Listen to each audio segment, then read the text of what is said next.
और अभी अभी में बड़ी खबर बेंगलुरु से आ रही है, जहां पर 22 साल की महिला के मर्डर से सनसनीखेज ये मामला अब सामने आया है। भवानी नाम की महिला की हत्या का मामला सामने आने के बाद हड़कंप मच गया। आरोपी ने उसे सुसाइड करार देने की कोशिश की। 22 साल की भवानी से आरोपी ऑटो ड्राइवर चंद्रशेखर ने सीक्रेट शादी की और जब लड़की की फैमिली वालों ने अपनी बेटी की सगाई तय की तो भवानी का गला घोटकर उसने हत्या कर दी।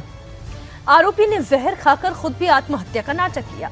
पुलिस ने अब आरोपी चंद्रशेखर को दबोच लिया है। छानबीन हो रही है। जांच में सामने आया कि आरोपी चंद्रशेखर पहले से शादीशुदा था और 6 साल का उसका एक बेटा भी है। संवाददाता टी राघवन बेंगलुरु से हमारे साथ जुड़ गए हैं।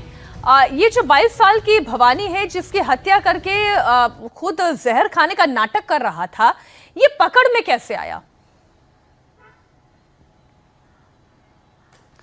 जी देखिए मीनाक्षी, ये परिवार वालों को इस बात का शक हो गया था कि भवानी और चंद्रशेखर के बीच में कुछ रिलेशनशिप है, क्योंकि बीएससी की पढ़ाई पूरी करने के बाद भवानी ने यह कहा था कि वो अलग रहना चाहती है और तुलसी नगर में किराए के मकान पर रहती है।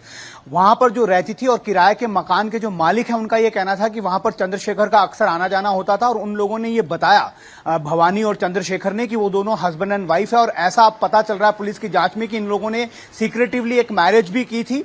और उस दिन 13 जून को चंद्रशेखर ने अपने व्हाट्सएप स्टेटस पर उन दोनों की साथ में ये फोटो लगाई थी और ये कहा था कि शादी की सालगिरह मुबारक हो। तब परिवार वालों को शक हुआ। जब उन्होंने भवानी के व्हाट्सएप स्टेटस पर उसको देखा तो उन्होंने तुरंत भवानी के पिता श्रीनिवास को अलर्ट किया। लेकिन जब तक श्रीनिवास वहां पर पहुंच पाते भवानी के घर तक, तब तक ये बताया जा रहा है कि दोनों ने जहर खाया था। हालांकि भवानी ने उल्टी कर दी, वो चेतना में थी, तो इस वक्त चंद्रशेखर ने उसका गला घोंटकर हत्या कर दी। उसके बाद खुद भी जहर पी लिया। अब एफएसएल के जरिए यह पता लगाने की कोशिश की जा रही है कि क्या सिर्फ चंद्रशेखर ने जहर पीने का नाटक किया था या फिर दोनों ही सुसाइड पैक्ट में एक दूसरे की जान जो है लेना चाहते थे। लेकिन फिलहाल चंद्रशेखर को भवानी की हत्या के मामले में बुक किया जा चुका है और उसे पुलिस इन्वेस्टिगेट कर रही है। अच्छा राघवन, एक बात बताइए कि जो ये चंद्रशेखर जिसका नाम लिया जा रहा है आरोपी है, इसका क्या बैकग्राउंड निकलकर सामने आया है? किस तरह के संपर्क में आई भवानी इसके? जी देखिए, चंद्रशेखर के बारे में बताया जा रहा है कि वो पहले से ही शादीशुदा है। ये बात उसने भवानी से भी छिपाई, ये बात कही जा रही है। उसको 6 साल का एक बच्चा भी है। तो आप जानिए कितने समय से, एक्चुअली जब से ये कॉलेज में पढ़ रही थी भवानी, ऐसा बताया जा रहा है कि चंद्रशेखर उसके संपर्क में आया था और उसके बाद दोनों के बीच में रिलेशनशिप डेवलप हो गया। हालांकि जब परिवार को इस बात का शक हुआ था तब भी उन्होंने भवानी को रोकने की कोशिश की थी, लेकिन भवानी उस वक्त जो है ऐसा कह सकते हैं कि चंद्रशेखर की तरफ बहुत ज्यादा अट्रैक्टेड थी।